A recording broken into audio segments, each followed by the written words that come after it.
Hello world, at TheRealBlackCarrieBradshaw here. I just wanted to get on here really quickly because I got in my car and I just had this beautiful idea of the beauty. Well, the idea that came to my head was the blessing and goodbye. And I guess there is a beauty in that too. I'm headed to church, and so I was just trying to, sit here and gather my thoughts, and I was just having like a moment of gratitude, and like I've been telling y'all about how I've been doing my daily affirmations, and just trying to get into a better, more positive space. And the blessing and goodbye, I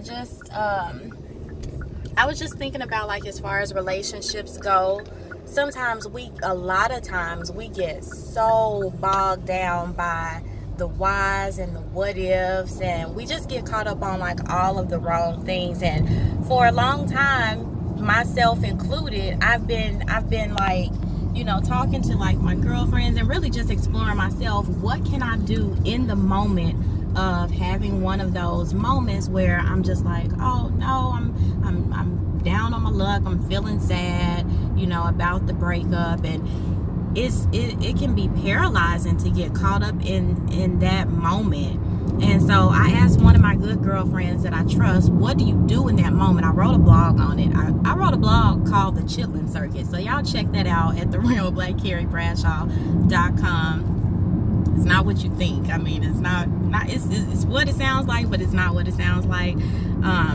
I was asking her, like, when you are stuck in that moment and your thoughts are getting the best of you, like, what do you do in that moment? And I really do hope you all will check out the blog to kind of see what her answer was. But my answer is for me, words are so powerful, and that's one reason why I've been doing daily affirmations. But for me, I have to say something positive in that moment. Like, I have to take myself out of that thought and just remember, like, you know what?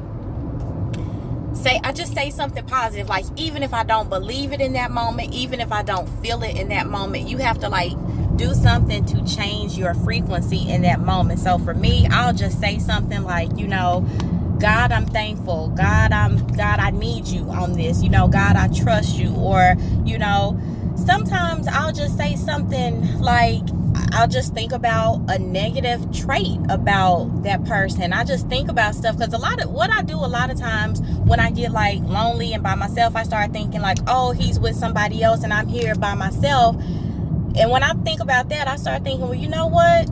Not to sound bad, but I'd be like, well, that's her problem now. I'll think about something, not to dwell on something negative about him, but just something that it's like, you know what, I didn't really want to deal with that anyway. Or like, I really didn't, I really felt like that would have been a problem for me down the line anyway. So you know what, that's not my problem, and I'm thankful for that. Like, you have to be thankful for what God keeps from you sometimes. I did a video called Unanswered Prayers, and that's just what I've really been trying to be thankful for, those unanswered prayers. Like, we'll be praying for somebody, and God be like, you know what, no, I want better for you. Like, we think we know what we want, but God knows so much more, and he wants so much more for us. And I just feel like I know that God has been, telling me that, not just in my relationships, but, in life, period. Like, in general, like, God is saying, you want this, but I want so much more for you.